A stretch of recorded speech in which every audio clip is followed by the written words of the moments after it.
Hi guys, so my topic was scenario 5, which related to money laundering. So I talked about Leadfoot Logistics. I'm going to talk about Leadfoot Logistics and how they transferred $20 million to cover their current cash flow difficulties. They transferred the funds to a loophole where international company credit card transactions are not reported via their bank to AUSTRAC.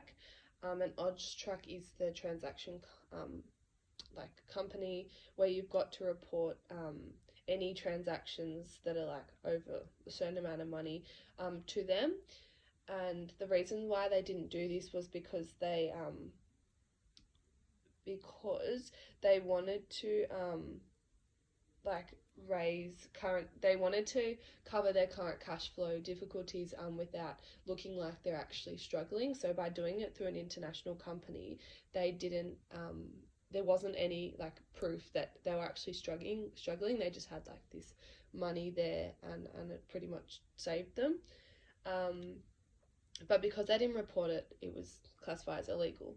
So in my plan, I'm going to discuss what money laundering is, and then I'm going to talk about the legislation. So the Corporations Act and the Anti-Money Laundering Act, and what their importance is, and how they're related to my case.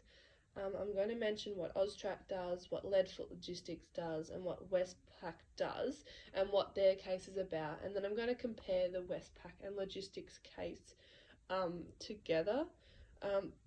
And then I'll also mention another money laundering case if I can find one. Then I'm going to talk about money laundering as a crime, and then mention why they needed to report it to AUSTRAC and what are the consequences of not reporting it to them. And then I'll just add a conclusion in at the end.